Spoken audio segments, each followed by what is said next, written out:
Hello, everyone, and welcome back to the Cactus Patch. I am your host, Glitch Cactus, but you can call me Cactus. And today we have a fantastic episode prepared for you today, looking over the 20XX qualifiers and the teams that have recently qualified. We have back again the head TOs of 20XX, Lit Blue and Baja. Please introduce yourselves to the viewers. Hi. Hi. Oh, You go first. d- No, you go dang first. it. Okay. Hi, I'm Lip Blue. I used to play this game. Now I just TO because I got bad at the game. And I'm Hi, old. I'm Baha. I also used to play this game, but I'm different, so I'm still good at the game. And Oh, shit. I That's now also crazy. just only TO. Oh, I love it. And for those who maybe want more information on both Baja and Liplo, this is their second time on the podcast. So if you want to find out more about them, feel free to check out the previous episode. But as they said, and as I said, they are TOs, retired comp players who used to play on the same team together. So if you want again more information on that, the previous episode is waiting for you. But today we're gonna be talking about the the qualifiers, right? They're finally over. We're on to the finale. So the first question I gotta ask is, so far, how has been running 20XX? It's Uh, been a lot. yeah, It, I it's will Valid, it's say valid. compared to our work, probably on every other. This is probably more work than every other 20X series combined, Mhm. including the ones before Dapple took over and before Lip Blue. Like I'm counting every single one, so all five.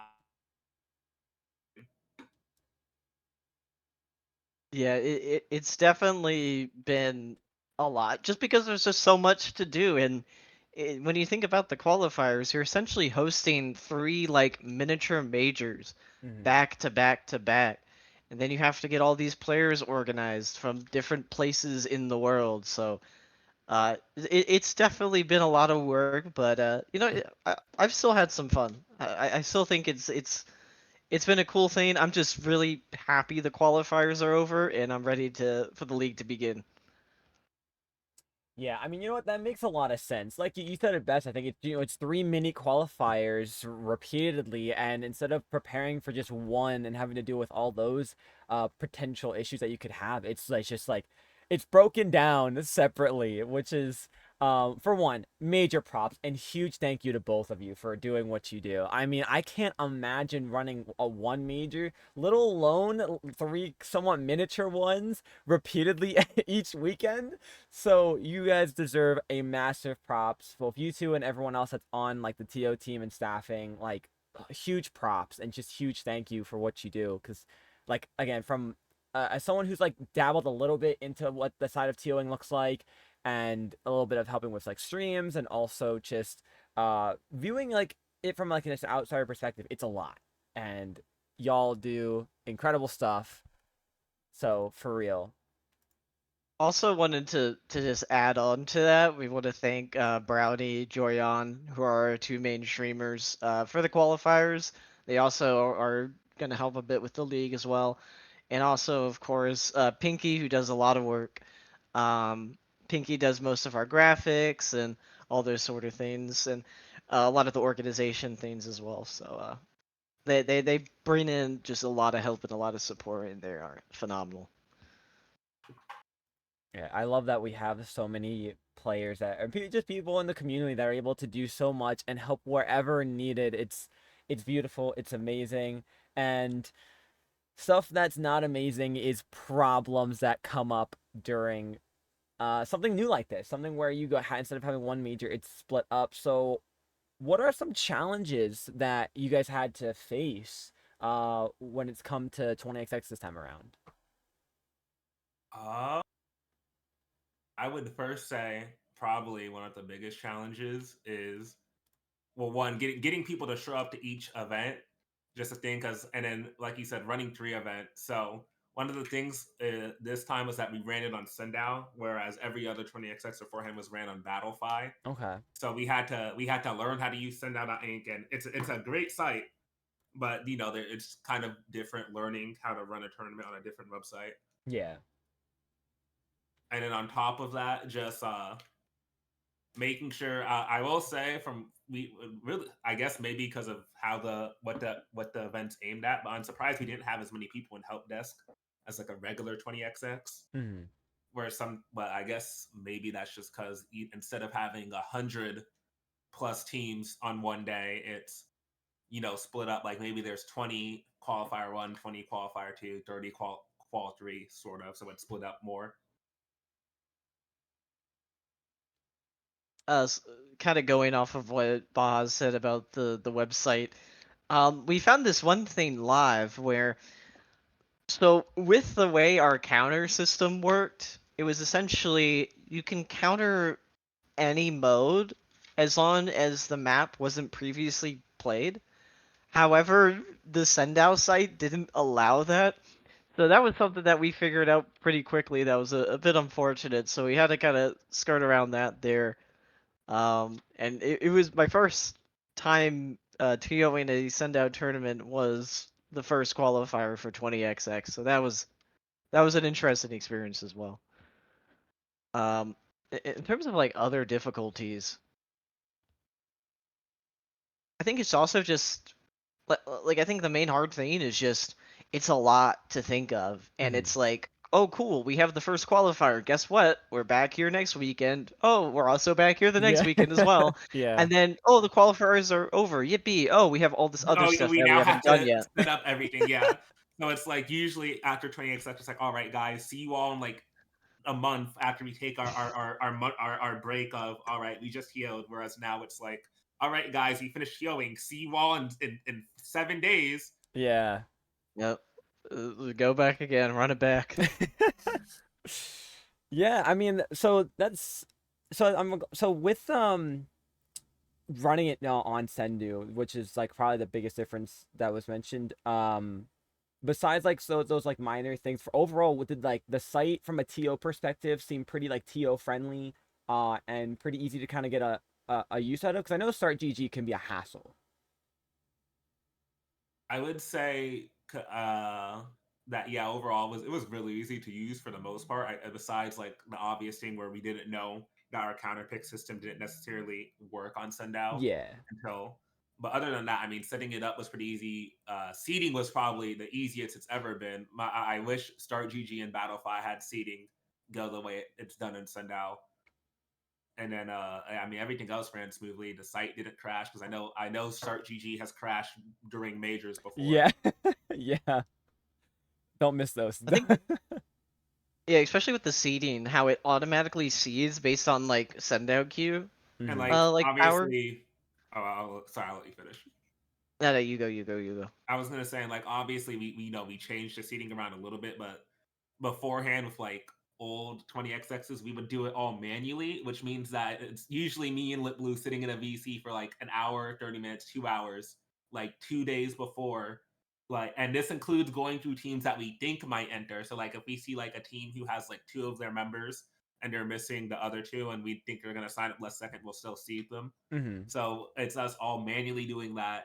And then that leads to issues like we'll always I think every single 20xx since the third one has underseeded someone who gets like top 16 and they're like seed 40 something because it turns out that they only play in like the German or French leagues and they're like objectively better than half the players, but they only play German or French leagues, so we wouldn't know. Yeah. Or it's just Surskit in his, Yeah. Or in yeah, that or case. Surskit Yeah. just decides to play, and Yeah. then I'm like, maybe I should just start seeding Surskit higher. Yeah, the CD is definitely easy. I also like just how it's so integrated with Splatoon. That's obviously a positive since it's just made for Splatoon. You can have like images of the map show up and all that. Um, it's also nice because I like it for streaming. It's very easy to get and lock sets for streams. Hmm. You can even have multiple perspectives and lock it for like each. So for like the qualifiers, we had a Dapple stream and an IPL stream. So we were able to say like, okay, this is the Dapple set. This is going to be the IPL set. So that stuff was really nice. I could definitely see why almost every tournament nowadays uses it. Yeah, I mean that's awesome. I'm glad to hear that as for a user experience from a TO perspective, it was a lot easier. It was a lot better to manage. It seemed like if any problems kind of arose, it was quicker to like understand and fix. Unlike Start GG where it's like if something goes wrong, it's like you're praying for a fix. It's hard to kind of go around it, but Sendu made it pretty simple, and there was no crashes. And um, I did want to touch a little bit on what Baha mentioned earlier about like the whole help desk thing. I think qualifying, like separating into qualifiers, that had to have helped just a ton because for one, most players that were entering, most teams that entered were like for the most part like mid to high level with a couple low level probably tossed in there. And also you have teams that can like decide when they want to enter, right? So like obviously some teams like me like, oh well, it's our last qualifier, or I can only be free for the second qualifier. So it's a lot more dispersed for teams to be able to compete and actually join in on the event, rather than everyone just trying to funneling in on that one weekend where it's like hundreds of teams and split into like thirds or fourths, which is really cool. Yeah. And I'm sure that saves any high usage of Tylenol for that day. See, Yeah. yeah. And like you kind of mentioned, since this is very much like a high level sort of event, um, not trying to be mean, but I feel like a lot of your questions and like help desk issues tend to come from people that are less experienced with the game. Mm-hmm. So because this tournament was so catered to that higher level, um, it made it so that it just made help desk easier because people kind of knew what they're going into and what they're doing. I think a good way to put it is that a lot of 20xx's sometimes we get people where it's like this is their first tournament, and one, thank you first off for this being your first tournament. Second off, Yeah. why is this your first tournament? Yeah. So like obviously they're gonna ask questions. I want to make it clear I don't actually mind helping people in help desk, but at least with it being a league with qualifiers, you're not gonna make this your first tournament.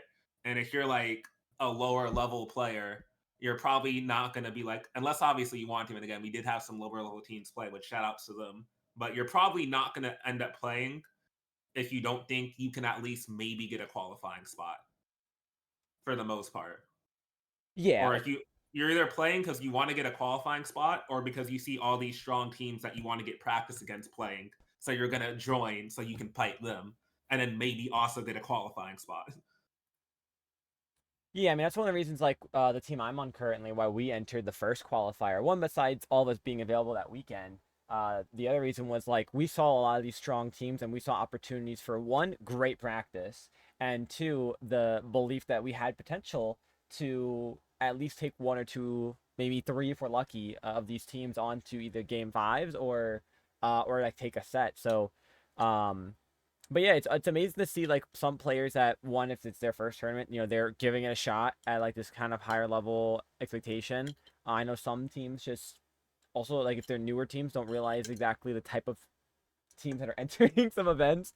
So um it could be a little like challenging at first because they could enter and the first team they have to fight is like FT win. I think I've actually done that to someone before. Where they're like, "Why am I the seed?" I'm like, "You guys are new," and they're like, "Oh," I'm like, "I can't wait to fight this team," and it's FT win, and I just gotta sit there like, "Yep, have fun." Yeah. Enjoy the game. All 3 seconds of the set. And it happens, but sometimes you know what that gives players the opportunity to be like, you know what, maybe next time I'll play something a little bit more to my I speed. don't know if teams have trolled before, but I've definitely seen like a high seed team lose like a game, and I sometimes get very confused, and like I'll go check the VOD and they're not trolling, and I'll be like, this game's so volatile. It just takes them not being locked in. They have to have the gamer lean just forward in Yeah, their chair, like, all right, wait, we gotta lock in, guys. So aside from challenges, for these qualifiers, what are some favorite moments that you've had with the qualifiers thus far? I don't know if this counts as a favorite moment technically, but I will say I think it was very sad and funny in a sad way watching Duck Motif get fourth every single all three. Was it fourth all three? Did they get fourth in the LCQ? Yes, they got fourth in every single qualifier, and I Yes, feel kind of bad for them. I No. yes, I'm sure we'll talk about like the teams later that qualified, but just seeing Duck Motif show up all 3 times, which good on them for showing up all 3 times. Yeah. They almost got it 2 times in a row. So that was a big thing. Seeing the teams that did end up qualifying was also interesting because there were some that I thought would qualify that didn't, and then others who I was like they probably won't qualify who did. And again, that I guess that goes more so into when we talk about the teams later. My favorite moment from the league was last chance qualifier grand finals. If for those that didn't watch, spoiler, it went to game 10. To me, that was one of the best. I think that's gonna go down as one of the best sets of the year.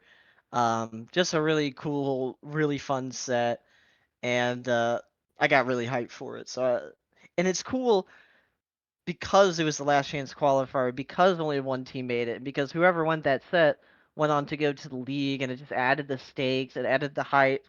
Everyone was going crazy in chat, so that was probably my favorite moment, and it made me feel like yes, this was the right decision to have the last qualifier only have one team spot.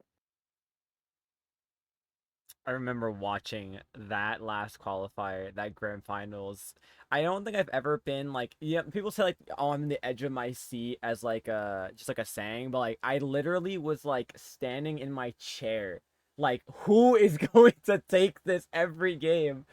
Just for it to just keep going. It literally went to the max like distance possible, which is incredible. And it's literally like a 1 in a billion chance you see something like that happen in a tournament. Because most events where it's like, you see a bracket reset, the other team usually ends up sweeping. It's not every day you get to see an event like this where stakes are extremely high, teams are giving it their 110% all, and you're going to game 10. Yeah, it was special. It was really special. So, expectations for the league versus the reality of how it turned up. How did it hold up? So, from like how you were expecting it to go versus how it ended up go, would you say you were pretty spot on how you were expecting it to be, or were there some things that were like, oh, you know what? I mean, that ended up better, or that ended up worse than we were hoping? You can go first on this one. Look, what I'm thinking. Oh, okay. I think for me, I didn't know. Well, going in, I didn't know exactly what to expect. I thought that maybe we might have a few more teams signed up, but honestly, I'm not mad at that at all. Like again, the best team showed up, and that's who's this tournament is for. Um, but yeah, I think for the qualifiers, they um went over pretty damn well. They're actually easier to TO than I think I expected them to. I was really stressed about it, like, oh, we're gonna have like 50 teams signed up, and it's gonna be chaotic mess. And but honestly, they were pretty easy to run. The only thing was just like how long it takes to run them. These are Mm-hmm. long double bracket, double elo bracket tournaments, and you're doing one all the time. So that part was, like I said before, a little difficult. But in terms of expectations, I think it went over pretty dang well. I mean, yeah, I would basically echo the same thing as Liplu. I just expected maybe slightly more things. I'm not upset with the number that ended up showing up for the qualifiers. Again, the best teams that the event was aimed for all showed up and they all played. So at the end of the day, I mean, I don't think I could be disappointed with how it ended up at all. Yeah, it's awesome. I mean, I'm glad to hear that, you know, what is the most expectations for the most part were pretty on spot, and it's good to hear that for the most part things were running pretty well. Obviously, like what Blue just said about the time spent for each one is pretty much like your whole day, which is to be expected with these kind of events, especially when it's so like repeatedly back to back to back to back. But that's awesome. That's awesome. I'm glad to hear that from expectations to reality, things were really good, and here we are. We're finished with qualifiers finally. With a little bit of breathing room until now. Finals coming up this Sunday, which we'll talk a little bit more later. Well, But group one, not or group actual one, Yeah, sorry, finals. day group one. one final, group one. Sorry, let me Like week one, yeah, rephrase, week one. rephrase. Week 1, we got full of September still left.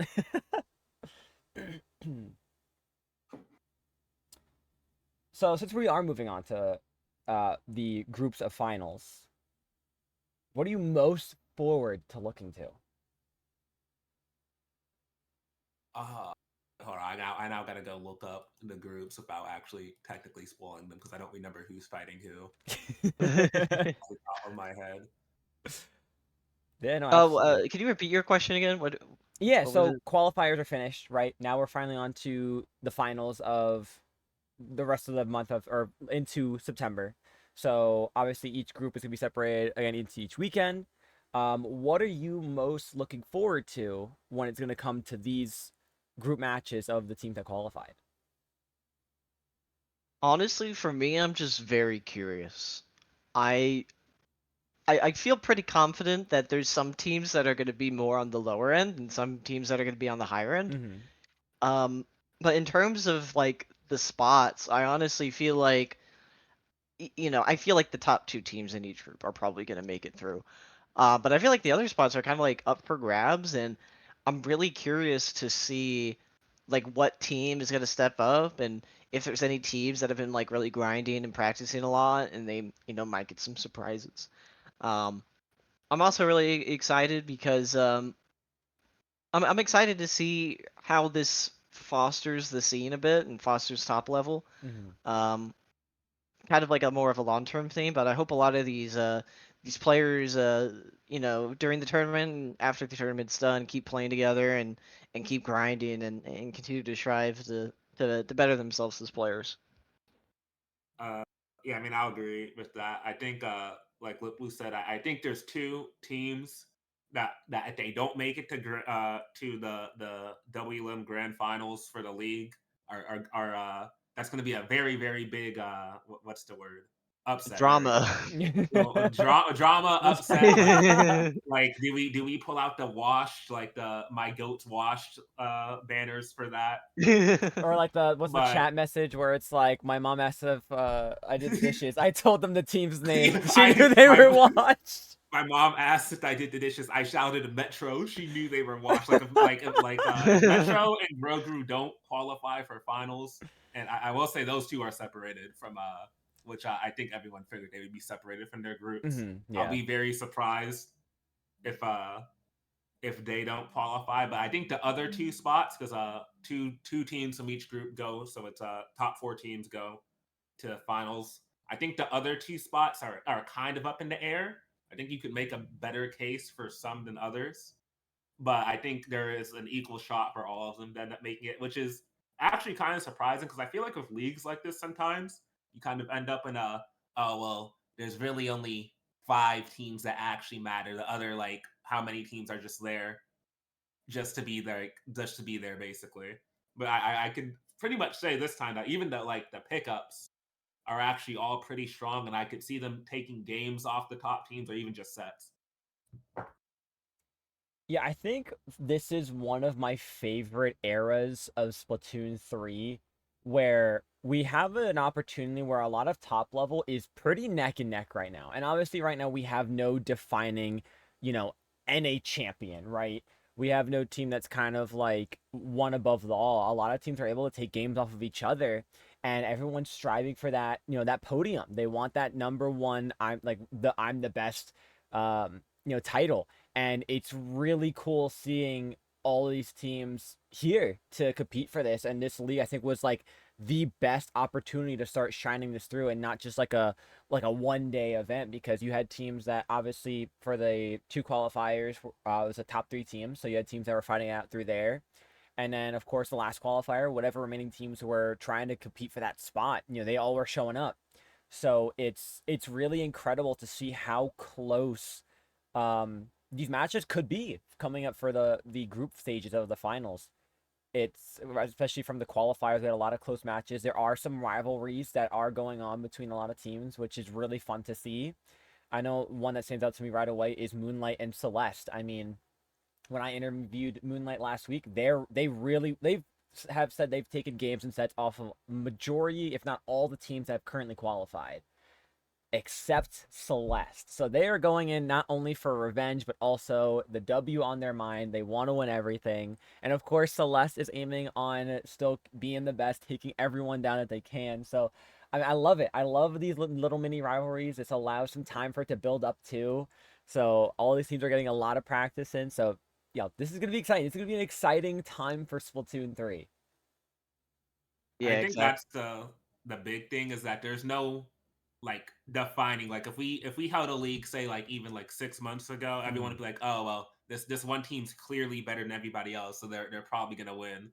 But we don't really have a defining team, I guess. I mean, there's a couple players that you could say are like clearly above Yeah. maybe the others, but there's no like team, if that makes sense, where I'm like, oh well, this team's just so much better than everybody else. We don't have our FT win or our Starburst where they're just better than everybody else. Anything they enter, they just automatically win. And sometimes it's a little bit close, but they still end up winning in the end.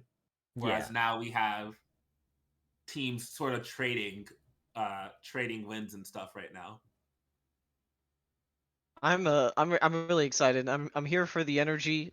I'm here for the drama, and I think we've and sorry, if you've followed the Dapple Twitter, you've seen every day we post a few new announcements. So we're gonna have a few more announcements every day for the rest of the week. So just like going over the teams and everything and seeing people get hyped for it. I think it's gonna be really exciting, and I can't wait to see the energy once we start on Sunday.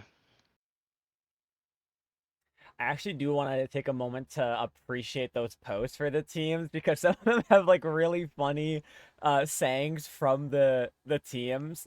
What was one that I saw that was like real pretty good? Oh yeah, it There's a was few yeah, fucking those are some good ones. ones. My favorite one I saw like recently was the Headlow Fan Club one where at the end they're just like long live the Subway $5 foot long. Yeah.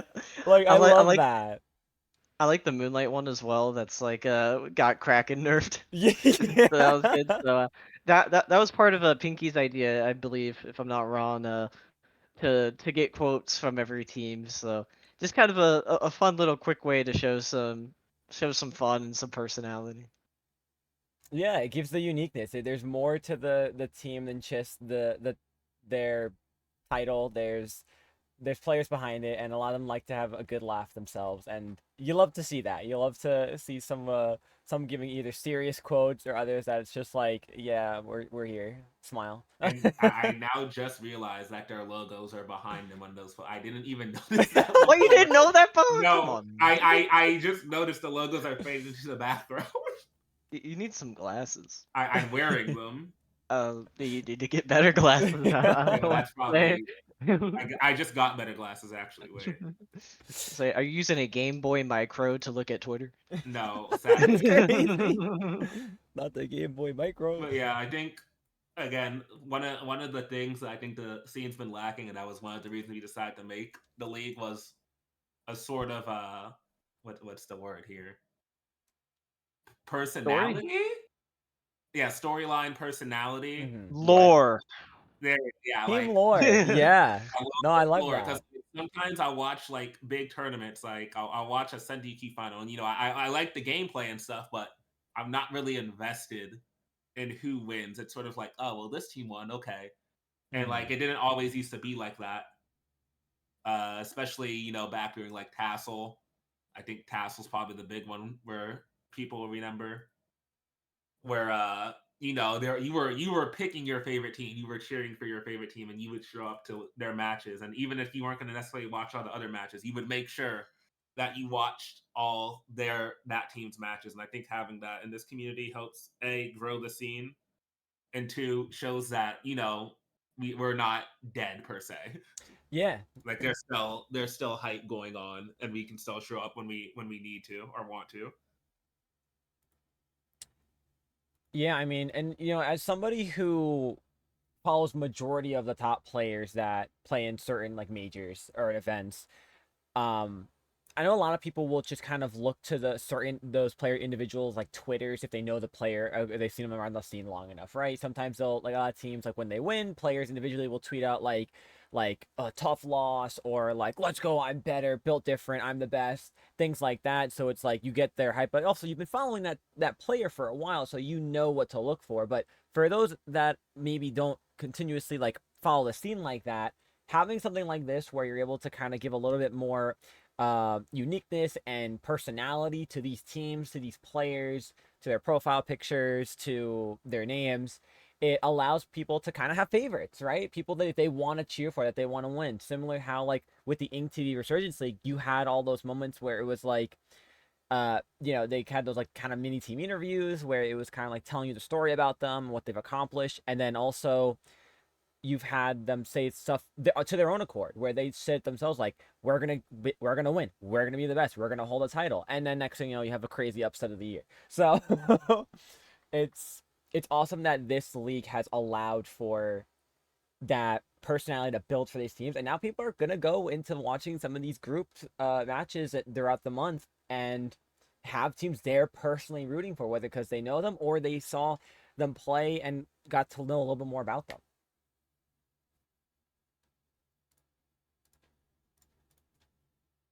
All right, so because we're on the topic of the teams, and huge shout out to Lip Blue for coming up with the idea.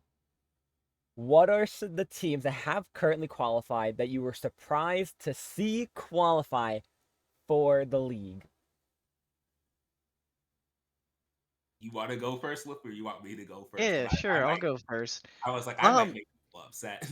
well, that's why we're here. We're here to create drama. That's We're here to get canceled. But crazy. um, so there is a lot of teams here that I feel like are similar melting pot.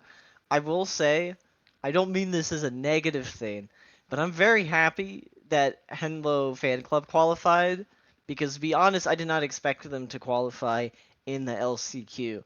There was a lot of really, really stacked teams, and they were like seed 5 or 6. But I didn't expect them to go out and win the whole team, beating like a team like Facade that's really strong and beating a Didn't they few go other to teams that were losers? there. I'm What? checking now because didn't Henlo Fan Club go to losers pretty? Yeah, they lost to Yeah, they Facade did. 3-0 earlier that Mhm. day, so they got 3-0'd by Facade, and I guess they figured it out. Yeah, but yeah, like you said, I think they just got their comp together and we're just like, okay, we know what we're doing now. We feel comfortable now. Um, yeah, I was just really impressed by Henlo Fan Club, and I know a lot of the players pretty well.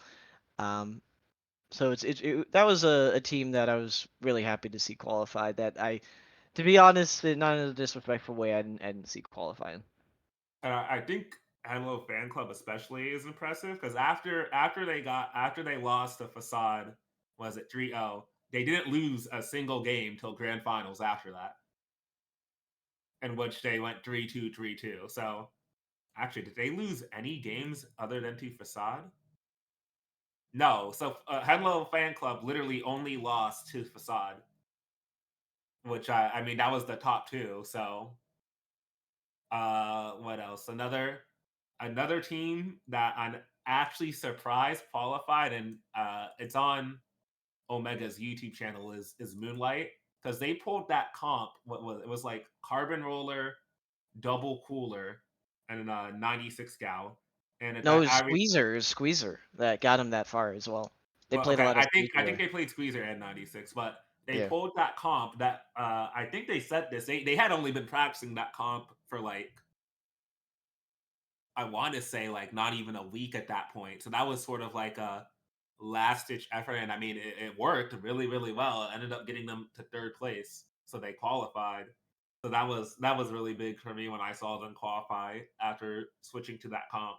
And I think Moonlight in that regard is actually my dark horse team because I think I mean if you've been around the Splatoon community for a while now, I think I've heard this said every single time when Moonlight's on stream, you always hear they're one step away from their big break where they beat somebody or where they beat like the big team at the time and become champions, and they've gotten close so many times. And I honestly want to say I think this might be the time they get the closest.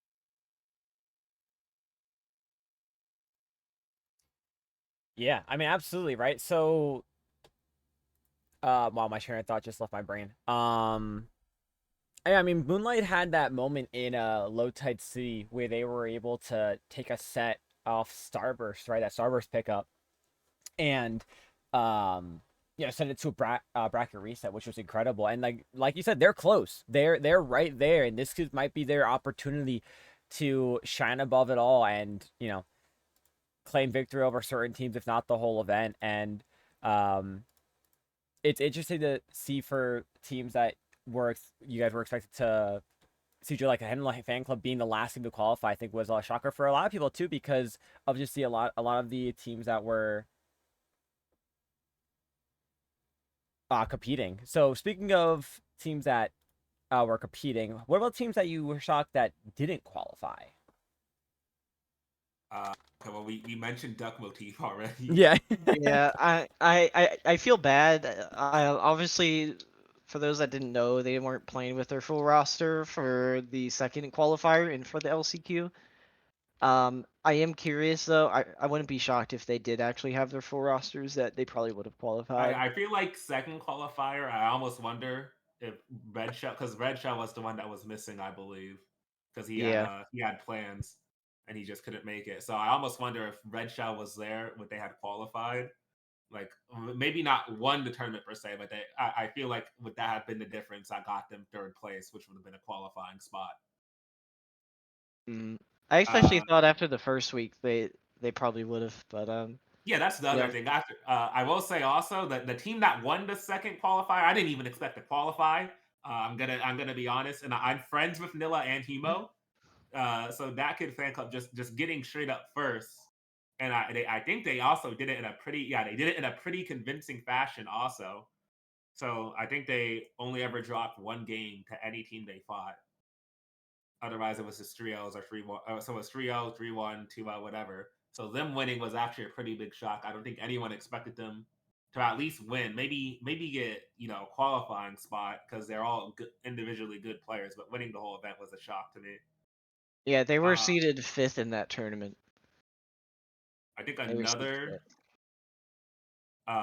another team that didn't qualify, and it looks like they at least played in the first two calls. I don't know if they played the last chance. How do you say this? It's like F equals negative GMM divided by R squared.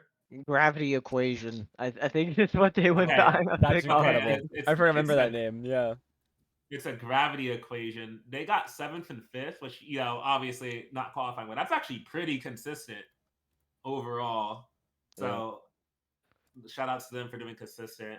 Trying and actually I'm looking at all the things now. You can go ahead, So Lupu. Sorry. I will say obviously, when it comes to where the game is at right now, there isn't a lot of like teams per se. There's a lot of like pickup Yeah. groups. Yeah. Um, I was surprised that we didn't see like a kind of comp diff kind of pickup. I'm surprised we didn't see one of those pickup groups qualify. Who's I'm on also Compton? that's like Ursa's pickup. Okay, Um, okay. so in I was also a little surprised that we only saw ASU Tenshi once. But unfortunately they weren't able to qualify as well. Also, no, we didn't get a Zeros pickup qualify, so it's uh kind of interesting and kind of crazy to think about how here's this big league where there's all these great teams, but Zeros is not on a roster on any of them. It's probably one of the best Western players right now. So I think I was gonna say Ice and Bagel not showing up. I Mhm. don't know if Brand's still active. I know Starburst is only 3 right now, but I think Bagel got added to Gugu's roster, if I yeah, remember. yeah, yeah. So So Bagel's gonna play with Guru maybe for like a week as like a sub.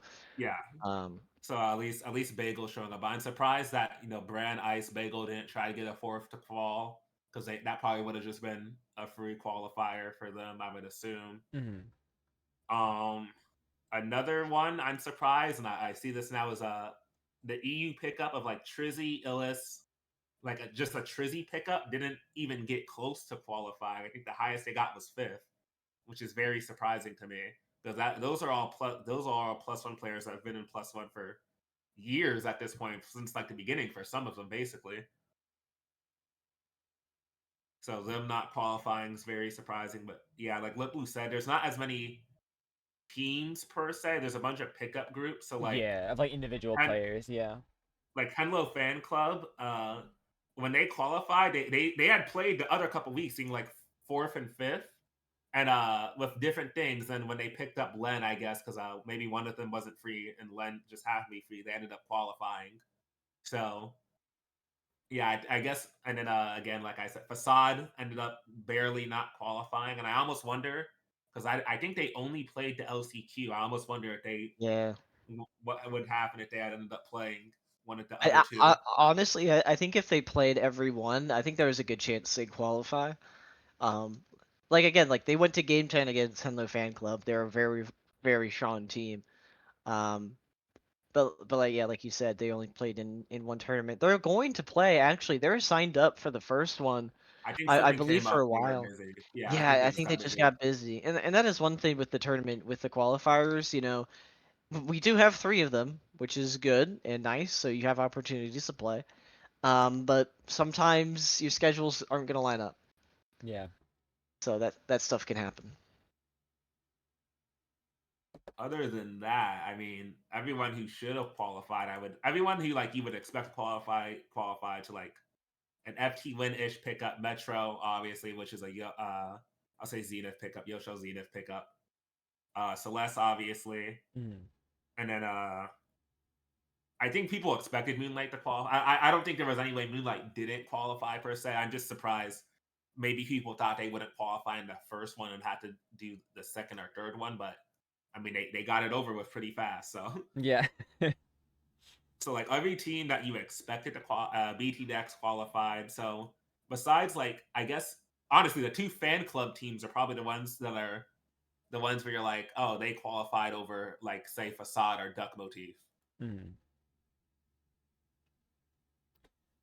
What about like placements, right? Because like obviously for the first two qualifiers, you had the top three qual, and then of course the last one was just like one team qual. But for the first two qualifiers, were any teams that you were shocked with their placement? Whether that was like who finished in first, who finished second and third?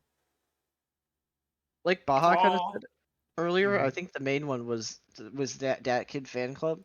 Yeah, winning qual too. Gotcha. Yeah. Okay. But like no, like first qual. I mean, it was Gregory, Celeste, Moonlight, which were they the top three seed? They were the first, second, and third seeds. Yeah. Yeah, I think they qualled exactly on their seed. I want to say, like all three qualled exactly their seed, so that was expected. But that kid fan club was seed 5 and ended up just destroying the entire tournament. So that was a very big what's happening here moment.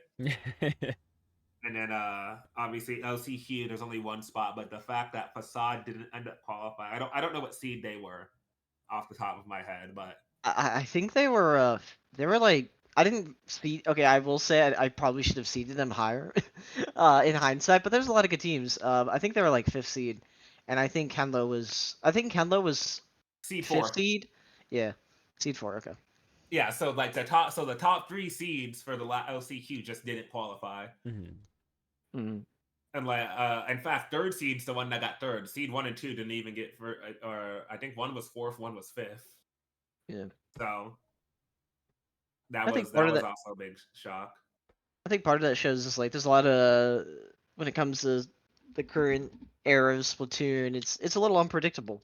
Mhm. You're not sure what's gonna happen, and I think a lot of the times, like the I guess the young blood, so to speak, is rising to the top. I think we're seeing that a good bit as well. I think current like high top level Splatoon, there's like obviously it's always been like this, but there's sort of like a tier. So there's like your Zenith pickups, your FT win pickups, and those are like and like the 12-ish players that make up those groups are kind of like the oh that any combination of these players will probably win or at least get top 3 in anything they enter. Yeah. And then after that you have like almost like 90 plus players of people who are like right under that skill bracket who are really good and they're just making pickups amongst themselves or teams amongst themselves and they're getting pretty far, but they're just maybe that tier under those 12-ish players, but they're getting closer, I feel like, every single day. Yeah, and speaking of the pickups, this is just like a random like side thing. I'm curious if like either after this league or at some point we'll see some of these, large groups of pickups turn into actual teams because this is like the first time I feel like either ever or in a long time we've had a lot of teams that are mainly pickups and not solid uh groups of 4 or 5 that are competing under a repeated one team name, like a lot of other teams used to be for events. I'd be very surprised if at least one of these pickups doesn't just full on say, you know what, we'll just be a team after this. Especially if they make finals. Like I feel like if you make finals, like you make top four, you make the final bracket at the end of the 3 weeks. I feel like you just say, we did so well, why not just make a team? Yeah. Like even if it's like a mix of like EUNA, like obviously that doesn't work for world championships, assuming we get one, but beside that, you can still play with those people, and I feel like at that point you would just decide to play with them. Yeah, I mean, I'm kind of hoping we get some teams to show up because I mean, like, or like some teams to form, like solid teams. Because while pickups are fun and it's cool to see certain players and like the combinations be able to do so much and go so far, it would be nice to have dedicated teams to root for, as that's not like a part of like knowing those players as individuals, right? Because there's a lot of people that are probably watching these events and wondering like, oh, it's a cool team. Let me look more into them, and it's like no team Twitter. It's just a bunch of individual players that kind of just mesh Yeah, all the no team time, and it's Twitter. like, oh, how do I really follow this team The when players' there's ads on Twitter aren't even their tags or yeah, something yeah, random. The only thing they tweet about is what anime girls their favorite from Genshin or something. yeah. So it would be So cool to see if we could have teams start like forming, again at like this high level and be able to follow their stories. Yep. and again, I think that's the my big hope with the league is that it brings back a form of just personality and like and obviously I'm not saying people in the community don't have personality, but it's very very hard, and I'm sure this could be its own topic by itself to actually know players in this community if Hmm. you're not like interacting with them personally, Yeah. which I think sometimes hurts viewership and stuff like that. Because why should I care who wins this event? For a lot of people, like when I watch I guess this is a good example. Valorant champs, which just finished. Like I'm going into that clearly cheering for a team. Like I want Sentinels to win the event because I know who they are. I watch all their content, stuff like that. Hmm. Whereas, except for a couple few players, like I know Kyo streams a lot, and then like Moonlight, maybe I don't know, maybe because Achara is very very content pilled. I know Omega basically makes at least like 2 videos a week or something, and then Shadowwind also makes stuff. So there's a couple teams like that where it's like people know the teams just because the teams and like they'll follow that team in particular and all its members. But for a lot of people, it's just like I know these individual players, but other than that, I have no investment in them. I guess. We love Brandon. Yeah, Yes. yeah, branding does a lot. I think out of all the teams we have, aside like Moonlight as a solid team has been really building up the rankings, and I forget what tournament it was, but it was the tournament that really got their name out there, where they I think were close to beating or did beat some high top level pickup, or like had like a sub or two, and it really put them on the map. And of course, getting coached by Chara helps a little bit for the exposure, but like those players as individuals each have just such a unique personality to them, and it really like makes up that team. And like they're so like as a whole, like they're a friendly group. They are pretty chill. They always are active on their social medias, or whether it's streaming, whether it's on Twitter, whether it's anything you hear them from, you're gonna have a fun time listening to them and being able to have a one to root for. And I think out of all the teams that are competing, I think Moonlight definitely has a larger fan base that's rooting for them because one, they're pretty much the underdogs a lot of times going into this for how long they've been trying to get that number one spot for a while. But yeah, I mean branding does a lot, and being able to have like that story attached to a team name rather than just a random pickup name is everything. To some people anyway. Mm. So I know this was touched up a little bit on before, but from the qualifiers, which was some more favorite moments that you had they were able to watch? Like obviously that game 10 in the last chance qualifier was huge, was amazing. But were there any other maybe sets or games or moments that you saw that were happening and were like, that's really cool, or that's like I love seeing that? I like watching 10. So when what team was it? It was Bet and someone else. BTDX and Moonlight have 10 players, but I think Yeah, but Shadow there's Blade. another team. Did they play? Oh, you're thinking of Fluffy. Yes. So when Or Black Lotus. Black Bull, which changed into Fluffy X Back Yeah. Lotus. So They got so so sponsored. so by the way, Black Lotus got sponsored for anyone that Which doesn't know, which huge is W for the Splatoon community with that. absolutely that's so awesome and really sick. But when Fluffy faced Bet, it was two 10 players, and I like watching 10 gameplay. I enjoyed those sets that they played against each other. So that was fun for me personally, just because I like seeing 10. Oh, the patch notes are up also. I don't know how on Wait, really? Japanese. There's patch Yeah, notes? yeah. Okay, Oh we might have to have a wowzers! live patch note reaction here. Where are they? Give me the link. Well, they're up on Nintendo JP, so Oh, I'm okay, now just having to. oh I now have to like navigate Nintendo JP. Hold on, wait. yep. Someone in chat does ask a great question. Is Black Lotus the first team to get sponsored since Set to Destroy X? So no, actually. No, it would. I think the last big name sponsor was Red Sun. Yeah, Yeah, Red In Sun. Control In sponsored them. Control Red Sun. They were the first Splatoon 3 team to get sponsored. I remember that. Yep. Yeah, because STDX got sponsored because they won that. Well, as people say, Mickey, it was still a world, but it was played on Splatoon 2, obviously, because of the Yeah. marketing thing. I think Oh, what team had the English had that notes are up sponsor? also. Yo, say less. Give What me was the that other team? link. There was another team that was sponsored recently. Like it was after Red Sun. Didn't Nightmare Fluffy's get the newest one. sponsored Yes, Nightmare was technically for a sponsored. brief moment? I think they were, yeah, they were sponsored for a bit, but They were also sponsored by In Control, right? No, they no, were they were sponsored by someone sponsored else. by, I don't even remember.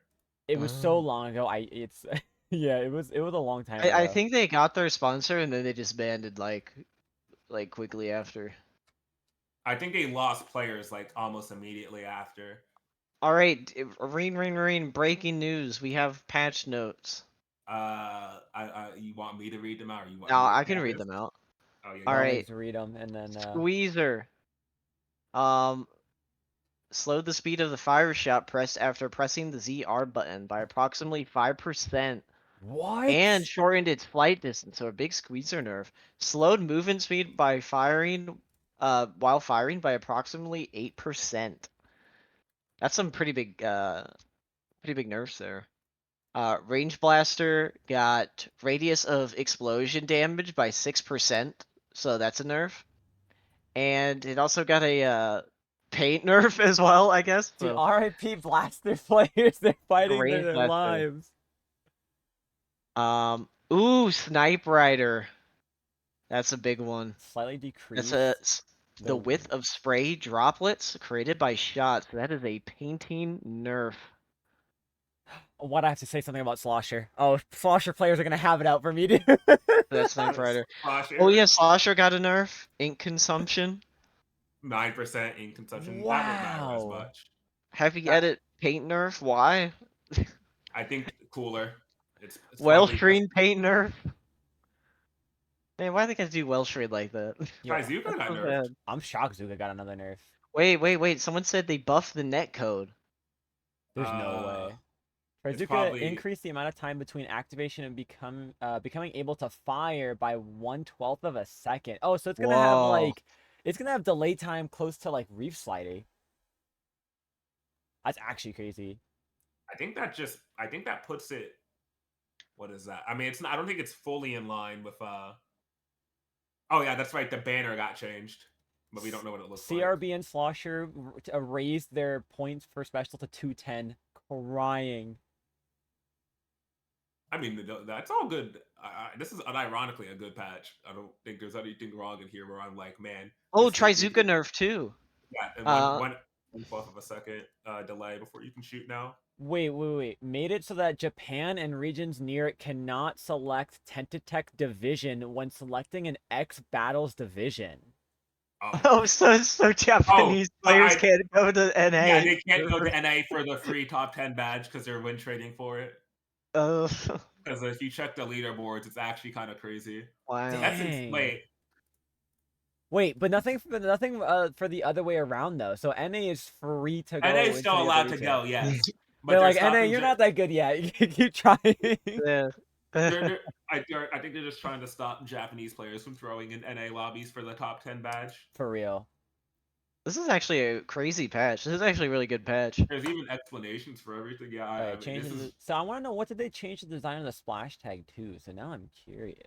we won't know until we can install the patch because then it will be I bet gamified. they just changed it back to the default. It's probably the fault Inklings, yeah. Well, guess what? You could watch the first week of 20XX and see players live trying to figure out That's what are right. the changes to the meta after the You patch, heard it here I September don't first. 1st. Tune in Sunday. necessarily yeah, I don't necessarily think this change because that was also one of the things we discussed. So I guess we can say this now. One of the things I asked today was, what do we do if for some reason like new weapons got shadow dropped in the patch update? Hmm. Would we stop them from being used week one, or would we let them use it? And I guess we don't have them now, but I feel like teams just stick with their comps week one because after that's Riptide week, and we're taking a break obviously because I know some teams are going to Riptide, so they won't be free. So that gives them 2 weeks after this first week to figure it out. Oh wow, these changes happening before Riptide's actually crazy. Yeah, this is pretty wild. I'm very curious to see how the meta unfolds for this. And I think we're in a position where as the weeks go along, we'll see it kind of change live a little bit. I don't think any drastic changes, but I could see some players maybe not play Slosher as much or Squeezer as much. Um, you know, we'll, Yeah, we'll we'll see how badly the nerfs affect everything. I'm really I'm very curious for curious. Squeezer because Squeezer is a really good spot right now in the meta. And considering like its movement speed got slowed by 8%, its firing speed got The movement speed shortened. is fixable because they could just run movement subs. I think the big thing's gonna be how slow is the shot now. Yeah, they also shortened its flight distance, so I'm wondering how much of a distance they shortened it by because they didn't say. Actually, yeah, is that a range? That's a range nerf, right? Yeah, because like they Yeah. say like the shot speed was decreased by 5%, but not how much the flight speed was shortened by. So I'm curious, like Oh, what its range has changed to now. there's something at the bottom actually. This isn't the final patch. Oh, It says the next update will focus on adding data for the Grand Festival. So oh we have to okay. get a patch. We have to get a patch literally a week from now. So we might actually still Yeah. be getting more content. Okay. Copium. I mean, I think it's copium, but I'm now slightly more hopeful because I feel like if they were just not gonna like if there was nothing that they didn't want us to see, they would just add all the Grand Festival data at the exact time now. But that means they're hiding something. What are you hiding, Nintendo? What do you not want And us then to it's just see? gonna be like an extra splash pack. Yeah. Yeah. Third kits, maybe the dream, maybe. Yeah, One that's can gonna hope. stay a dream. I'm not buying it. I really hope the netcode changes are actually helpful. I'm very curious I by that. Yeah, because I feel like, I feel like usually the updates make the connectivity worse. Like I feel like it's only gotten worse as they've done updates. So the fact that they're saying, "Hey, we fixed something," I'm very curious what they fixed.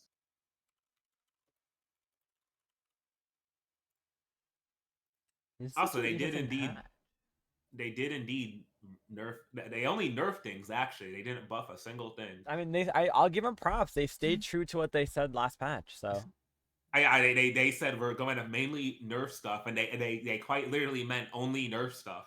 and they also only nerfed, I would say, like the top what? And all of these weapons are probably top 10, except Wellstring, Well, Shreed. which Wellstring's annoying. So I think nerfing it is fine because I think most people agreed it was overtuned slightly. I think the big thing that's missing for me, and I wonder now if this is gonna show up more in the league, is 52 Gal. That's true. Yeah, people were hoping for Splash a Wall, not 52 even nerf. Splash Wall got like people were saying Splash Wall getting Yeah. slightly nerfed would fit her, but it didn't get touched at all. So I almost wonder with Zuka being nerfed, so no, you don't want V shot as much. Squeezer's gone, or well, Squeezer's not gone, but now it's nerfed. And a lot of these things that maybe 52 struggled with not being as good. I wonder if 52 shows up again because 52 was already used during crawl. Like 52 is already a popular pick, so I almost wonder if it's more popular now. It might be depending on how drastic this Trizuka nerf might feel for like shooter players. I wonder if 52 is just we're gonna see an increase in 52 and like some players switch more to using like End Splash or T Tech for strikes, or other shooters because like especially if Squeezer is getting taken out of the play, I wonder if we'll see also an increase in Sword because I know Sword and Squeezer went kind of neck and Actually, neck. yeah, I think we won't see an increase in Sword for the league because Sword. I don't think people are picking up Sword in 2 weeks for one. True. Unless they already play it, then in that case Yeah, it's like like maybe if you were already playing it, you look at it more now. Like okay, well maybe Sword's better. The Snipe Rider nerf, I'm unsure about because wow, I need to see one how less it paints now, and two they didn't nerf its points for specials also, which yeah. maybe doing both at the same time would be overkill. And as a Splatoon 2 player, I'm used to overkill nerfs. The 230p inkjet on T Tech was iconic. So I'm very curious if we see more cooler from like you said, NZAP. Obviously, Heavy Edit also got slightly nerfed on its paint also, so clearly they wanted to stop Snipe Rider and Heavy Edit from being basically the only two cooler options. So Yeah. maybe we see NZAP's probably the big one, but I would like to see Tri Slosher sneak in there personally. And now, especially because all the mid lines got nerfed, I think there's a bigger argument for Tri Slosher. Yeah, the Tri-Slosher one is interesting. I know people have complained about the Blaster one for a while, so that one makes sense. But the Slosher one is interesting. The Increase the amount of Slosher ink one, consumed by I 9%. don't think matters as so. There's like explanations. Basically, the idea was that Slosher could paint for too long, or like in extended fights lasted for way too long for how good it was, Got which is you. probably true. I don't know how many shots Slosher has now. I think it's like 14. I think this puts it at like 12 with no investment. So like it lost like 2 shots, which I don't think will matter for most players. I think it's just less forgiving now, which is probably fine.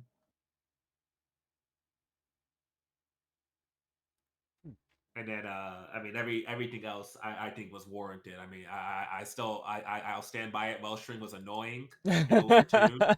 And like yeah, it wasn't like, a top tier weapon or anything, but it was seeing I think it got second in the area cup in Japan.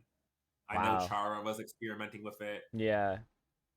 So I think Wellstring just losing some of the paint from the impact. It didn't even lose its most annoying thing, which is like the thing. It just doesn't paint your feet as well, which I think is fine.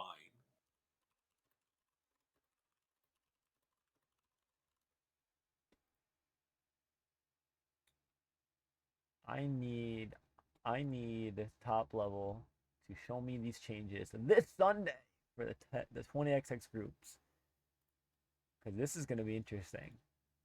Now, a lot of players are gonna probably tune in to see like they're like if this changes how these top players react to it, right? Because like that's how most things change as it goes down the bracket of like skill level. Is that whatever top level kind of does, it influences mid, and then mid level and low level can be anything from influence to I'm gonna run Neo Sploosh. So it's it's just gonna be interesting to see. I'm glad we actually got these kind of nerfs because now it really makes things interesting. Yeah. And I think, like you said, that's another thing too. I know a lot of top players who, didn't play in the league because maybe they're tired of don't are because they were tired of the meta, and they were like, well, they don't change anything. This changes a lot.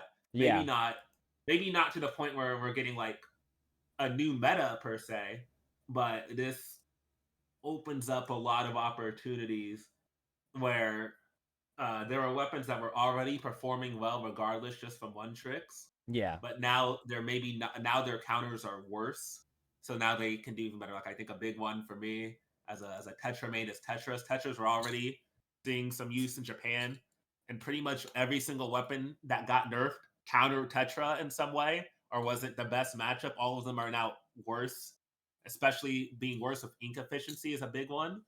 Hmm. So I think we're gonna see, maybe, obviously maybe not, they won't play in this league, but like I know the IPL league's happening. If we ever host another one, we might see more teams try to at least throw up and play in events again, or players that weren't as active.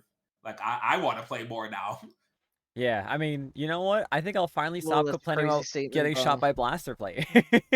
Yeah, I'll also stop dying to X rank TC won't be the literally 5 range Yeah, blasters. I was gonna say people might reconsider it now. People might instead decide to play V Blaster, which still Uh, still getting yeah, still 5 V Blasters in the lobby, but it's not as annoying. yeah. I think we're gonna see a lot of Neo Splash. I think that's a big W, I just was because gonna of say, yeah. pencil Actually, nerf, wait, that's true. and slosher nerf. So like, You're I gonna I, need a I feel like dedicated painter, like pure like 2,000 yeah. paint per game. And I Well, that's know, what you're gonna do with Neo Splash anyway. So yeah. So like, it's gonna be really like, but most people like were never use it as like the full necessity because it's like, oh yeah, I got pencil. But considering mm, if pencil and now slosher too is like the paint output's not as increased as it was, like it's almost gonna be a guarantee. It could potentially be a guarantee. Most teams are gonna want to have that Neo Splash for heavy paint. yeah, and Zuka lag nerfed as well. That's true. No, So no more panic popping Zuka. The yep. Carbon fans are fighting right now. Carbon Roller will be fine. The main weapon, Oh, yeah, panic popping Zuka, they're gonna fight demons. So, like, if anything, Carbon Roller is probably the one Zuka weapon that isn't hurt by that nerf that much, to be honest. I think Yeah, the big one is V Shot. yeah, definitely shot. And maybe Squeezer a little bit because it also got nerfed a little bit. You know, maybe you might see a little bit more screen. I could see that happening, but I still think we'll see a good amount of Squeezer. But I think shot will probably. I think we'll see a good amount of shots replaced with splash I feel like for this sure. makes shot a little bit more like, because I know shot in the meta has been going a little bit more supportive, especially with the rise of 52. So I'm wondering if like if people do pick shot, it's definitely gonna be played a lot more passively for properly timed Zuka usage. Um, just like how like when Crab was finally getting nerfed and kind of dwindling out, it was instead of Crab being popped anywhere and everywhere because you could It literally was, live yeah, it every was popping at the anything. right time. Yeah, now it's like you got to be really strategic with how you pop your Crab. Which, I mean, was always the complaint, was that it felt like you were randomly dying across the map if someone just decided to pop their special at random. Yeah, and now with Zuka, you might have to think a little bit more strategic from that nerf from when you pop it to when you can use it. Which I know that was also a big complaint because like people would hear it, but then immediately as soon as they hear the Zuka, it's like You I'm dead died already. Yeah, anyway. I'm dying. Yeah. I'm dead already. So now you have Like, time to like hear it, look for it, and it's like okay, okay, I know where this is coming from. I could dodge it now. so, at least in regards to the league, I'm actually very, very happy that things are seemingly changing. Yeah, Like, I think this is the first, I want to say the first patch, at least in a year, probably since this game came out, depending on who you ask, where I don't think there's a single change where it doesn't make sense in my mind, or where I'm like, well, why didn't they change this? I guess yeah, like the only thing that maybe some people will say is missing is 52, but even then, 52 to me is one of those weapons where 52 is very, what's the word, just naturally good because it's a two-shot short range weapon. So like it's just a design thing where 52 just naturally fits well into its design. yeah.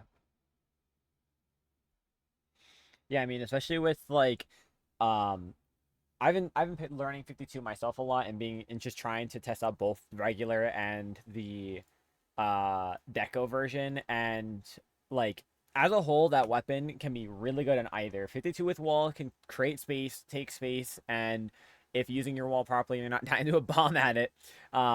You're able to make it hard for players to have to move forward. But on the other hand, with the 52 deco, I feel you could be a lot more like sploosh playstyle where like you can use your curling to either have the extra little bit of paint or steamroll in, especially because you're a two shot and you're able to immediately take players out. That's why I've seen players with the 52 Gal Deco run a lot of like opening gambit sometimes as the experiment, whether it's in comp or mainly in like X rank or whatever, because it just has the ability to kind of like hold forward, having that curling bomb, and of course screen depending on the mode, like that could be really good. Yeah, I mean, Pat pointed this out in chat. Also, there's no catalog data actually, which is probably what's going to be included with the Grand Festival patch. So again, excuse me, sorry, I had No, to you're good, sneeze. no Oh worries. my god, I'm very curious what is happening. And obviously we've been saying it's a good time to be a competitive Splatoon fan, but with this patch and stuff, I think it's just a good time to be a Splatoon fan, especially if maybe you've been, I'll say myself, I've been kind of doomer about Splatoon 3 Mm-hmm. sometimes. So I think it's just nice to have something like with the league and with this where it just seems like everyone's like just happy, like no one's complaining for once.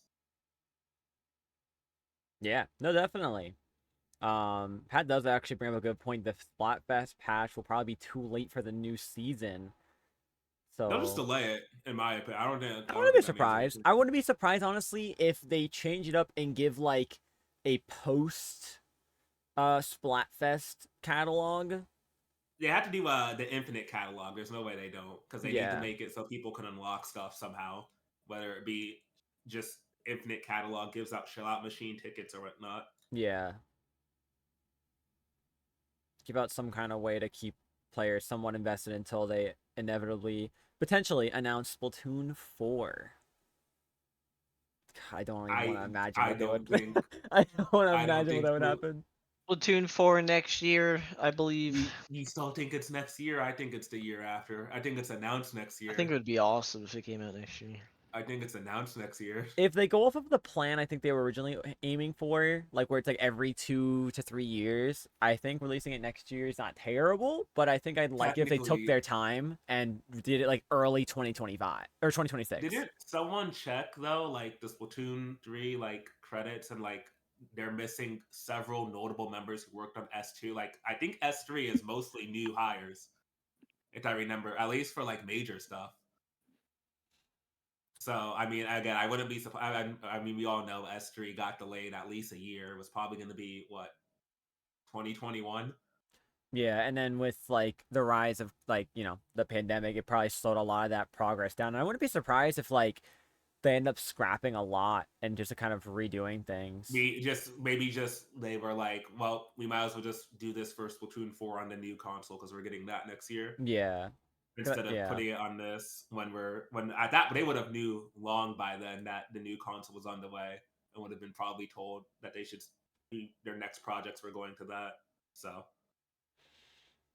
Yeah, and I think there's also like I'm pretty sure there was an interview with Nogami where it was like the minute the Splatfest results were in is when they started like um brainstorming how they wanted Splatoon 3 to look, because of like that was the final fest for that game, and yeah, that was going to change the directory of how Splatoon 3 was going to look.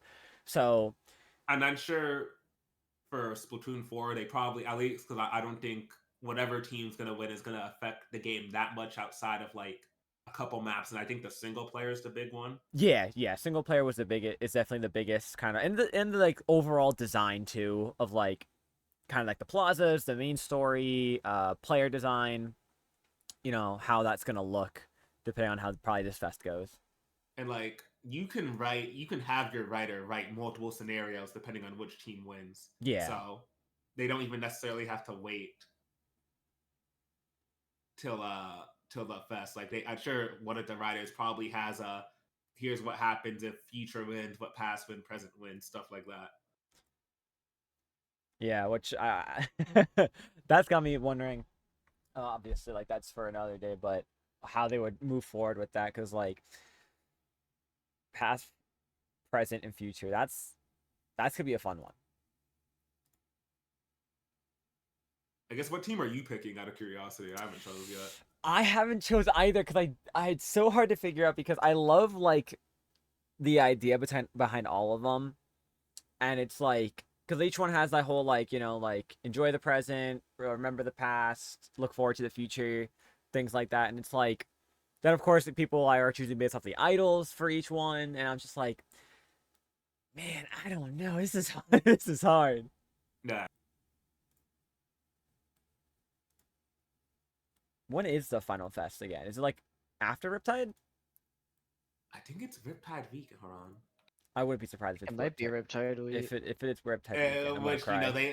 they always do this That's a certified when this. classic. No. It's not Riptide Week. It's the weekend after. It's Okay, okay. September. It's September 13th through the 16th.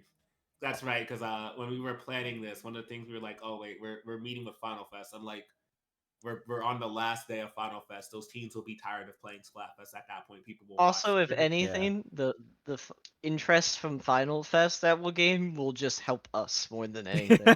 Because more I think people will be watching the silly Splatoon game on Twitch. Yeah.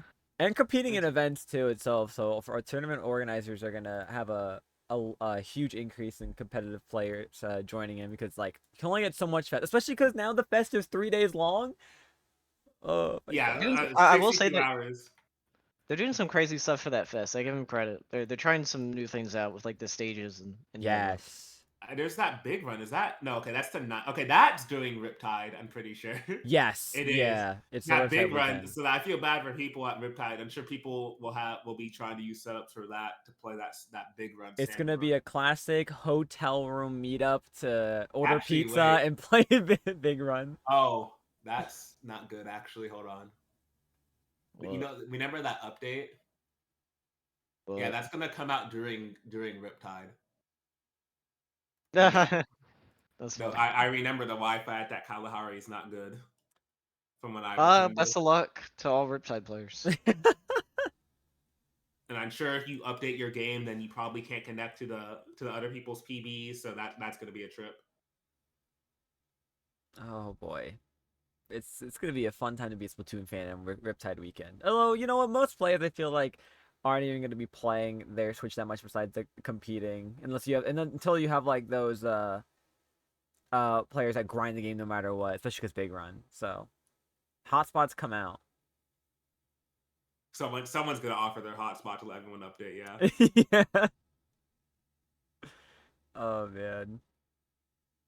All right, should we get back with some Yeah, of get the Yeah, back you know on what? topic. final questions? We could get back to wrapping things up because we are pretty much almost done with the questions I had. One of the last questions I had here was compared to previous 20XX events, how does this one rate up to those? Now I know there's a huge factor in this, and that's the fact that this was a league, but a couple things are different this time. Both, of course, how it was ran and also where it was ran, and just in general, from teams competing to numbers. Like, how would you rate this 20XX league compared to the other events?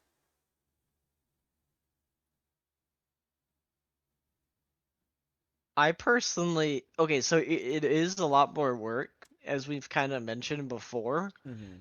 but I also kind of like it a lot more. Um, Obviously it's not finished yet because we have the whole league section to go, and we'll see how that goes, everything. But so far, at least I feel like I prefer this more than just doing the regular 2-day event. Um, Obviously the 2-day event is shorter, but I feel like this is a lot more rewarding, a lot more interesting, at least for me. Mm-hmm. I mean, yeah, I'll agree with Whipple. I think overall this is more interesting just because there's more to look forward to compared to like a regular 2x because it just goes longer. So I have matches to look forward to for the next month, and then a grand finals as well. So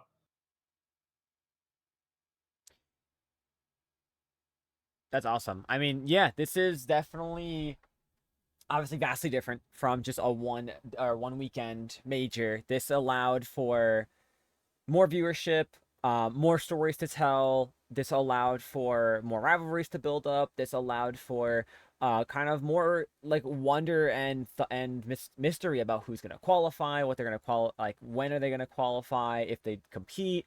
I mean, there's so much more that this brought to the table than just your regular old major, and I think that it came at honestly such a good time too. Just when like a lot of players just kind of felt like there's not nothing to look forward to. There's not a lot to watch. You're running into your same weeklies every month, and it's just at a point where it's like a little stale. So this brought a longevity of enjoyment for the comp scene that we haven't had in a while, because majors, of course, again, only one weekend and they're every couple months and things slow down. But this stretched it out. This allowed for a lot more fun, a lot more streams for the players, and of course for productions. And I mean, overall, just a great experience.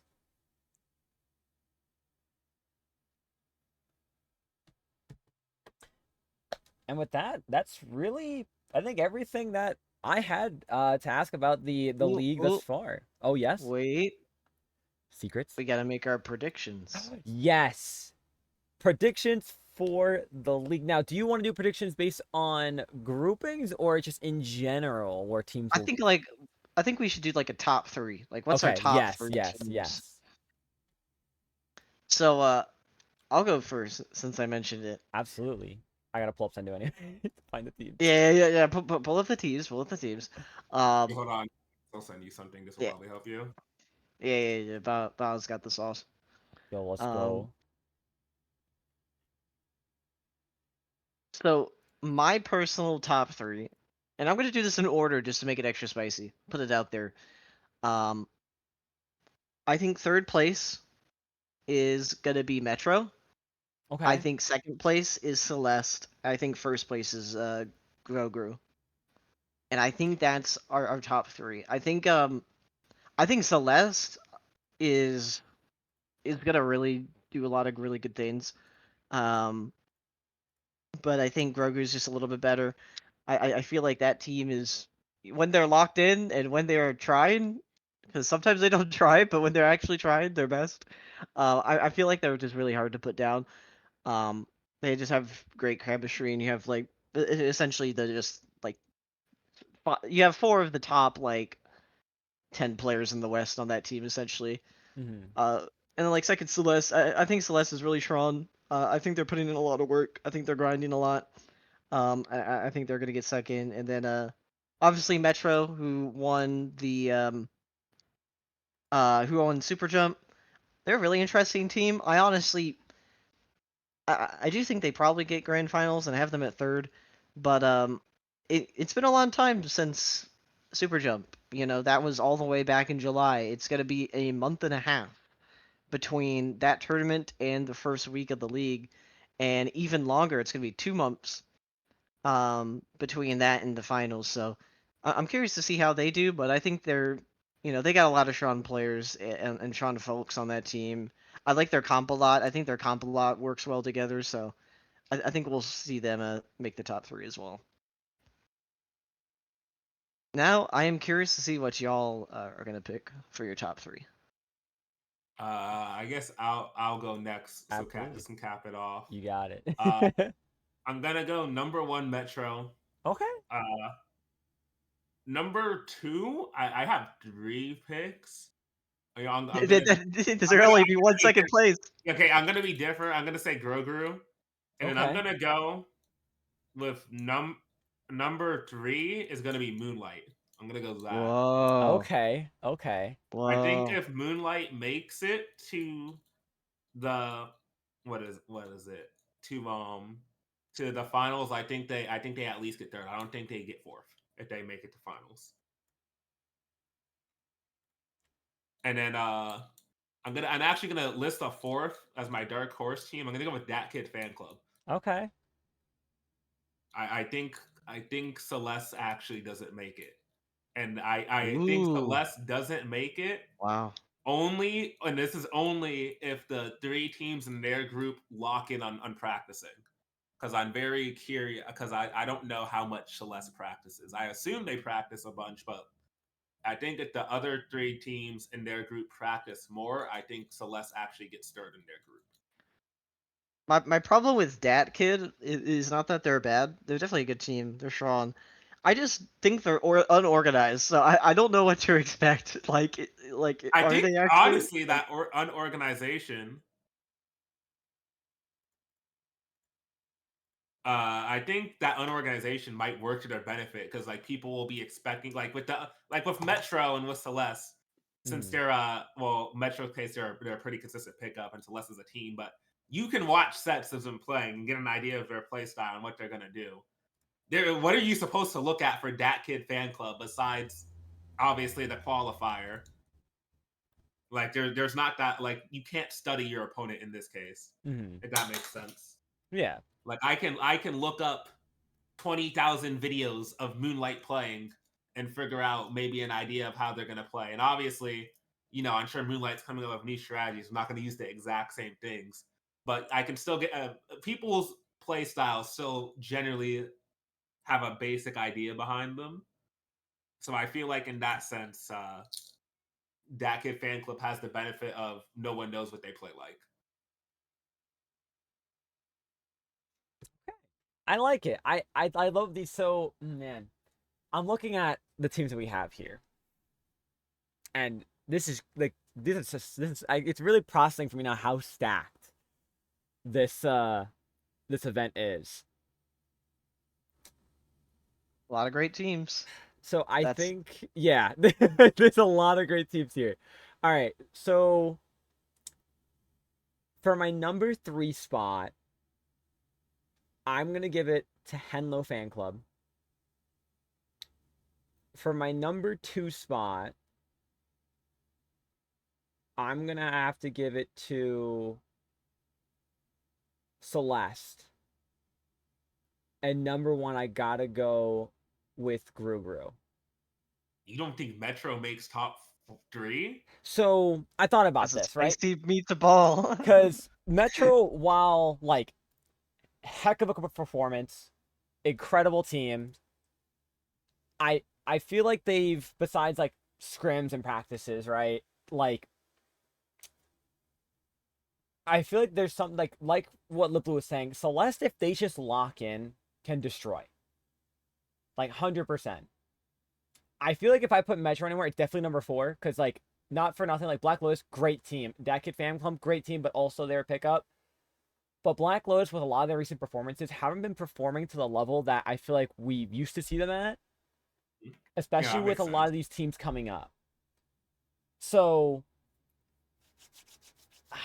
so let's just if they, I feel like they take second only behind Gru because of the players of Gru when they play locked in. I mean, That's true. I will say a Keo that's locked in a locked will in make Kyo anything is a nightmare. Yeah, happen. Yeah. like you will literally like he's not just beating you in the game, he's beating you in life the next. Like Kyo is an incredible player, and especially with the roster that they have following it with Gray, Obito, and Biscuit. I mean, like they played so well. I mean, the only time they lost games was to Celeste, and I feel like that's a situation where it's gonna probably be a similar scenario. It's gonna be Gru against Celeste again. They're fighting for that number 1 spot, and Grugu's just gonna have the upper hand. Now, I put Henlo Fan Club at number 3 because for whatever reason, they have incredible performances. I don't know what they're on. I don't know what they have figured out, but whatever it is they're taking teams and taking games a lot more consistently than a lot of other pickups. And it's not just in your average like weeklies either. Like they're performing really well overall, and it's kind of scary to see how a pickup like this is like rising these rankings. But I don't think they have enough to take it any home higher than that. As for all the other teams, they're getting there, especially because like I want to believe in Moonlight so much, but I feel like it's just they're not done cooking just yet. It's you need to leave them in the oven just a little bit longer, and I think maybe next major they got it. I think that if they are going to Riptide, I I think believe that I I think they checked. are, right? I If saw you check the three of them on reports, a roster. yeah.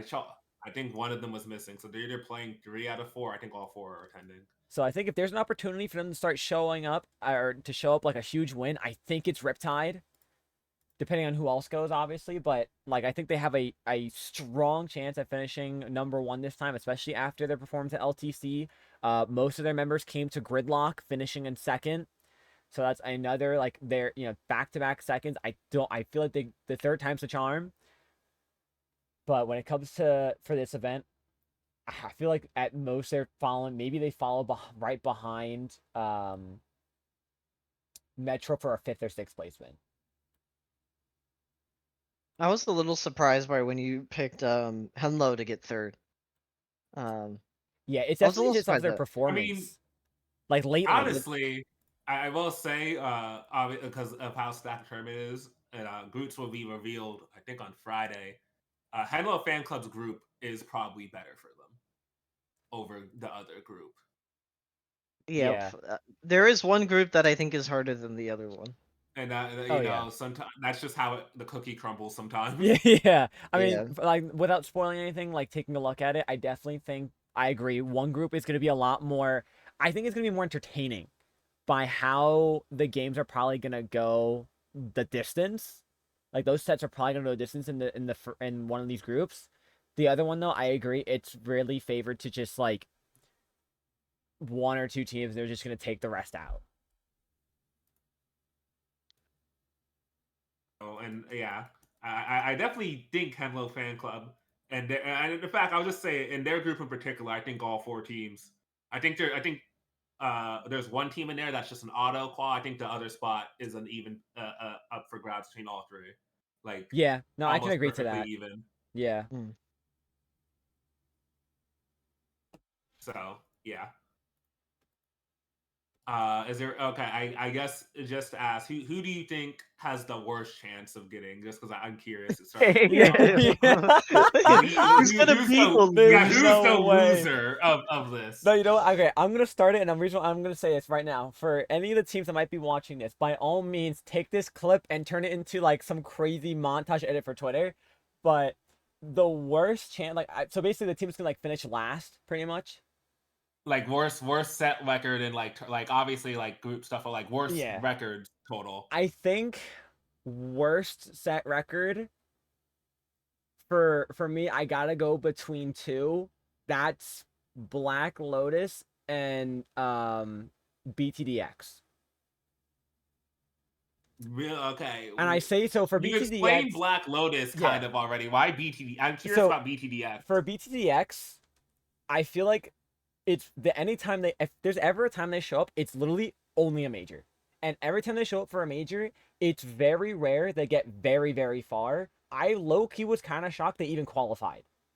That's fair. Because usually they're out within like the third or fourth round, getting knocked into losers, and then they go maybe two more further, and then they're out again. So I don't maybe it's because they brought in Andy to the roster. Shout out Power, my goat, Metro Inc. goat, world champion goat. But it's just kind of like, unless somehow with having Power changes the stars aligning for them, I think they're gonna have probably one of the worst performances going into this. I think they take games. I don't think they take sets. You think they go 0-0-0-3 in their group? I think they're gonna. I think their closest will be with one of the other teams, like maybe one. Okay. But you think they go at least 1-1-2? It's either 1-2 or 0-3. I think at max 1-2. At max. Okay. Yeah. I'll admit, I also kind of agree that my lowest was bet as well. No offense, like I feel bad, but it's just like it's reasonable though. it is raisable just looking at the other teams. I just feel like the other teams are a little more interesting. And I think the other teams are just a little more consistent. Yeah. Um, you know, I'm we'll see. Of course, I think their group is a little tighter. I think it's a little closer. So maybe they can pull away with some wins, but I just feel like the other teams are going to beat them. Mm. Um, that would probably be my number 8. I kind of low key agree, and I think again VTX's thing is that they just kind of show up to like they play every big tournament obviously, and they always get like fifth, fourth, but they never really get outside of that. Like sometimes, like I don't think I've ever watched a BTDX match where they're top two, if that Yeah. makes sense. No, absolutely. Uh, if we're excluding BTDX, I want to say that kid fan club, Okay. but Weren't I they your dark also horse? okay. So that kid fan club to me is gonna go one of two ways. They're either gonna get rolled. And I want to make it very clear. I'm friends with Nilla. I'm friends with Humo. I'm friends with people on that team, Hmm. and I will be in the chat where they are probably talking if they get rolled or if they win. So in that case, if they win, please call me an idiot. I think that kid fan club goes one of two ways. They either get absolutely rolled. I'm talking like five like 4-0'd all their sets.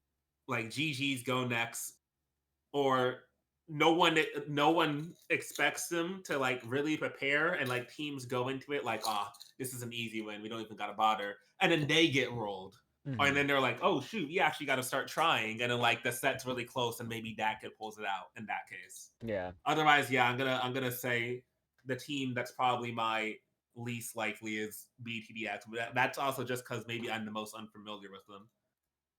Like even with I know you mentioned Black Lotus, I feel like they, especially now that they have that sponsor, which I think would give them more motivation maybe, because they want to, they want to show out for the sponsor. I mean, I feel no, like no that hate might to their sponsor, but I think the next day there was a major they played in, and they like uh, lost immediately, and I felt so bad for them. It was like okay, to right be after fair, the I sponsor. think, to be fair, I think unironically that's like a curse in like some Yeah, communities where it's yeah, like you get sponsored, so now you have to immediately lose. yeah. No, So you're like right. getting it Yeah, out of the way now is probably better you're in right. that case.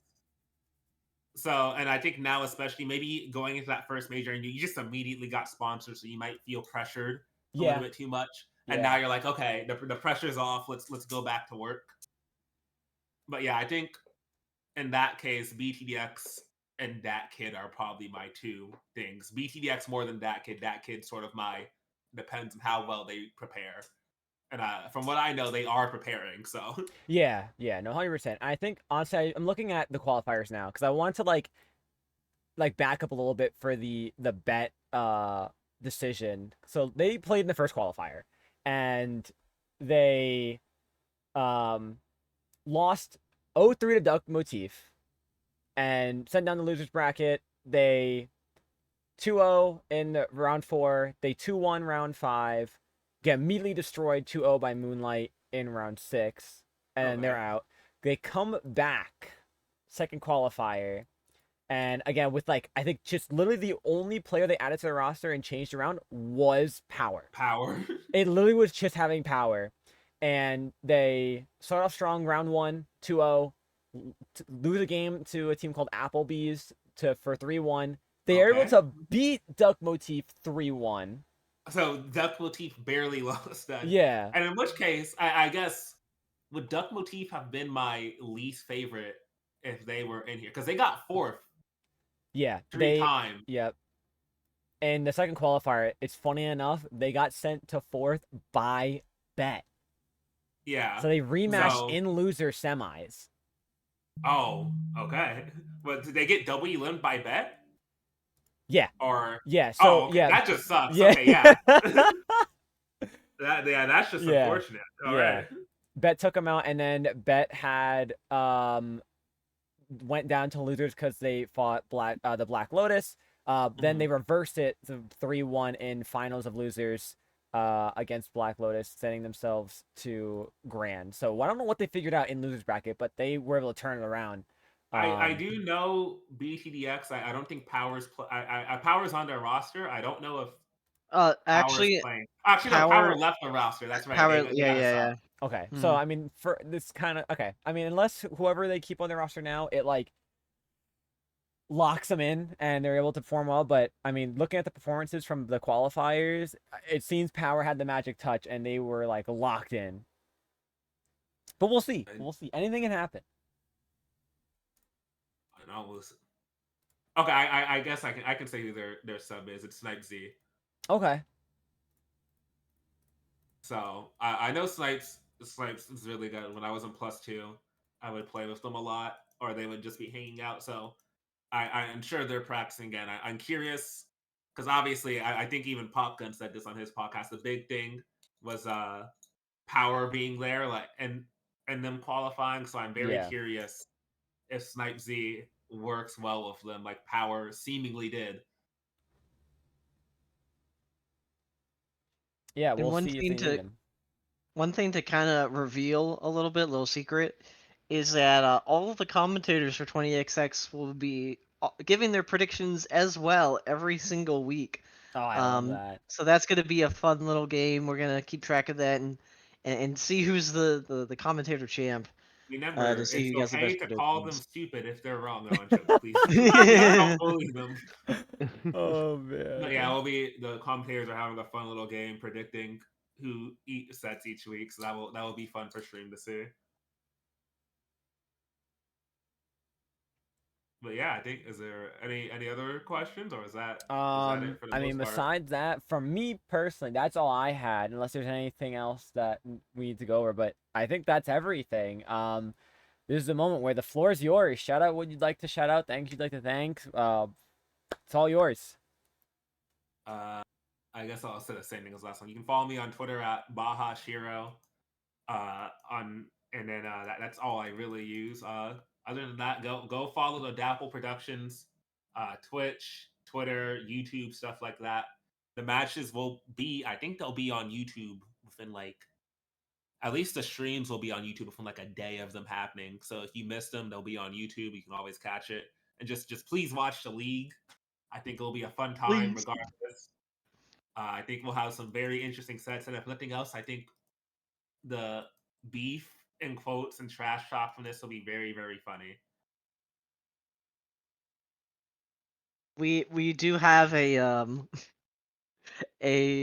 channel on the 20XX League private server called Beef Corner. So we'll see if anything fun comes from that.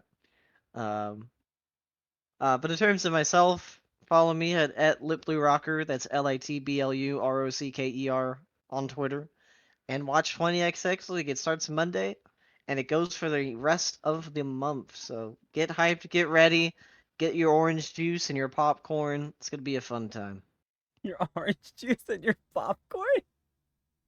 Heck yeah. That's the You combo of champions right there. All right. See, now I'm gonna have to try that at some point because that's a crazy combo. But yeah. I mean, could have said it better myself. Tune in this Sunday for the start of the groups for the top 8 teams that qualify for the 20XX League. You don't want to miss it. You don't want to miss out on the hype. FOMO will hit you like a truck. You got to be there. You got to watch it. Keep up with Dapple. Of course, social medias on Twitch, Twitter, you name it. It's going to be exciting to see. We're going to have a lot of great matches. Um, and that pretty much does it for this episode of the Cactus Patch. Thank you, huge thank you actually to Lit Blue and Blaha for coming on once again to discuss the event, the qualifiers as a whole, and give us some fun insight on not only the league itself going into the final groups, but also the patch notes that we had dropped mid-episode. That was fun to talk about and see how that was gonna change, maybe potentially change up things about the league's comps that we're gonna see. But with that being said, I was your host Cactus. Thank you all again for watching, and we'll see you next time at the next episode. Peace out. Bye. Bye.